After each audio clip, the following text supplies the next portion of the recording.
Coming to America is the sequel to 1988's Coming to America. It reunites original cast members, including EddieMurphy, Arsenio Hall, James Earl Jones, and Shari Headley, with a new roster of faces joining along, including Tracy Morgan, Leslie Jones, KiKi Layne, Jermaine Fowler, and Wesley Snipes. It's directed by Craig Brewer. Before we get into this, don't forget to hit that like button down below. It does wonders in getting my content out there. And if you haven't already, hit the subscribe button and the bell icon to keep up to date with all my content.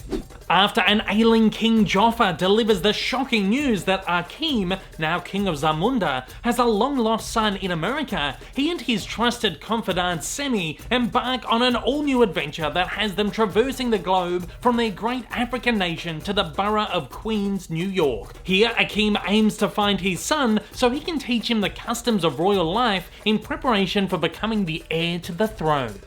Even though I was born in the 1990s, I kind of feel like I'm a child of the 80s. I mean, all the media that I was consuming as a kid was like movies and TV shows from the 80s, so I kind of feel like I am from that period. I am of that time.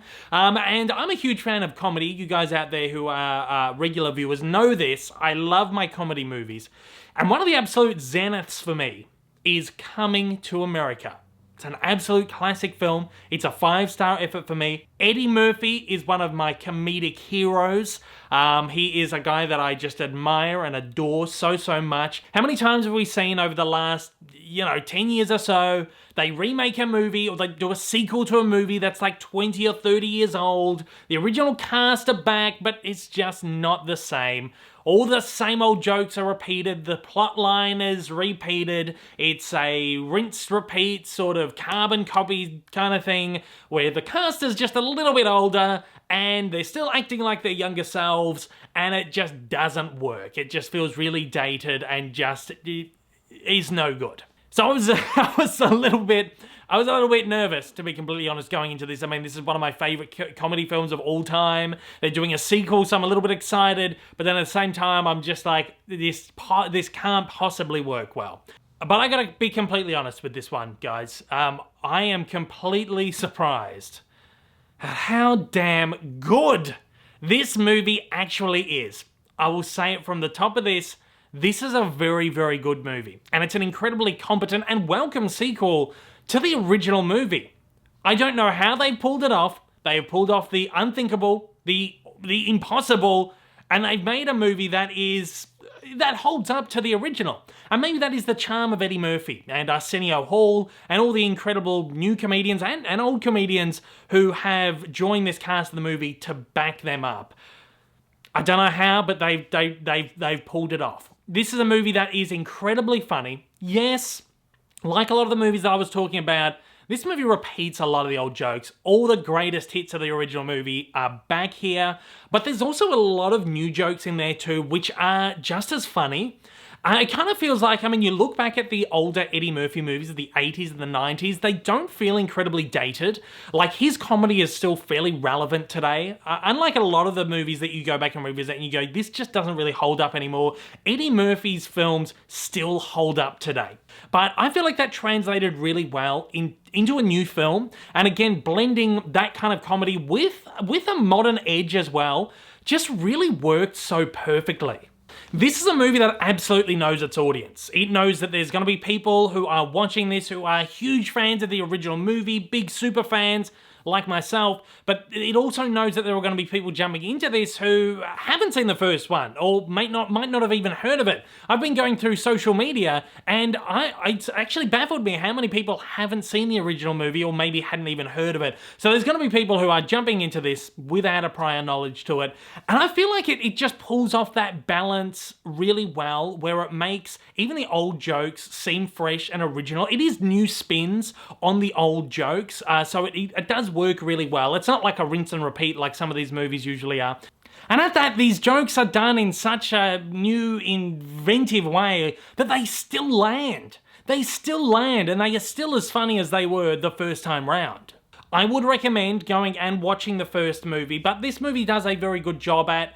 there's a few flashback sequences, so it does really well at kind of recapping the previous movie in a way that I don't know if I've ever seen in like in a proper film before, as opposed to like a TV show. It does like a really nice recap of the movie, but it's really organic to the plot itself. The cast here is just absolutely terrific. EddieMurphy, again, someone who has never really let me down in the past. He is back on form. He's kind of been in like a semi-retirement, maybe the last like decade or so. He hasn't really done a lot. He came back with an absolute bang with Dolomite Is My Name a couple of years ago, which I loved. I thought it was such a great movie. And he's back again on form. I mean, the guy hasn't lost it. He is still as funny as he was like 20, 30 years ago. He's still got that charm. He's still got that charisma. He's still got that incredible, impeccable comedic timing. He still knows how to pull off a joke, whether it's a verbal joke or whether it's like a physical or emotive joke. He's still got it. And that's really what makes this movie. But of course, Arsenio Hall is part of the heart and the charm of the original movie as well. And he is back on I can't remember the last time I've even seen Arsenio Hall in anything.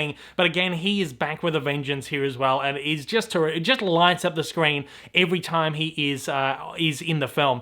But again, there is this new cast along for the ride as well, who are all really just as terrific. I mean, it's hard to be in a film with EddieMurphy and Arsenio Hall and stand on your own. But this new cast does it really well. I mean, it's not hard for Tracy Morgan. He is an absolute force all of his own. And he just works with this. He just fits in with this world so incredibly well. Leslie Jones is on absolute fire here as well. Her comedy in this movie is she is such a delight. A real charm to have in this movie. And then, of course, you've got Jermaine Fowler in here as Lavelle, the son of King Akeem, who just does incredibly well at standing up to these titans of comedy. He's just fantastic. He's able to hold his own and able to deliver his own kind of fresh comedic sensibilities to this movie that, again, really makes it feel fresh and modern while skirting the lines of that older comedy as well. Aside from all the great comedy, this movie just has such a gorgeous heart as well. I mean, that's what made the first movie so special. It's true heart, and most of EddieMurphy's movies are so wonderful because they are not just so wildly hilarious, but they've got a gorgeous soul too. I mean, the original Coming to America is about Prince Akeem finding a wife, but he doesn't just want a wife, he wants someone that he can love and can connect with. These themes are carried over into this movie as well, but there's a whole lot of other stuff thrown in here. Lavelle, the son of Akeem, is having his own sort of crisis, kind of adapting to this new world, and King Akeem is also having another kind of existential dilemma where he's going through a lot, and again, reassessing what it means to be king and what it means to kind of fit in with these antiquated rules that have been placed upon him and his dynasty. And it's just a beautifully soulful, heartfelt movie. Is it as good as the original? No, it's not. It's never gonna be as good as that original touchstone film, but it comes very close, and well, it lives up to it. I mean, these movies like this really shouldn't work this well, but somehow it has. I mean, this again is a competent sequel, and it's a welcome one, and it's one that it just works really well. And with that, I'm incredibly happy to be giving Coming to America 4 out of 5.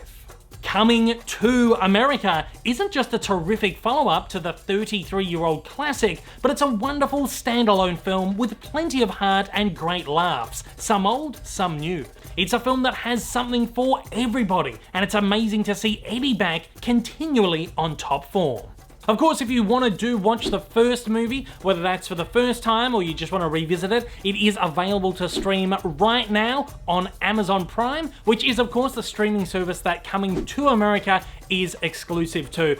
If for any reason you don't have the time or the desire to go and watch the first movie and you're jumping into this one blind, you're not going to be lost at all. It does such a wonderful job at brushing over those plot points that you really won't be left out in the dark. You won't really be missing anything. At that, thank you to my amazing new friends over at Amazon Prime for sending me a surprise screener to Coming to America for the purposes of this review. I really wasn't expecting this one. Landed in my inbox just kind of out of the blue. I was very excited to see that there. So thank you once again, you guys over there at Amazon Prime. And of course, thank you to everybody out there for watching this video. I'll see you on the next one. Take care. Hey everyone, if you haven't yet, smash that big old subscribe button up on your screen to keep up to date with all my content, and hit that like button down below. Also, don't forget to check me out on social media, and please consider supporting me over on Patreon for as little as $1 a month for exclusive videos, early access content, and to get your name up on the screen. Thanks again for watching.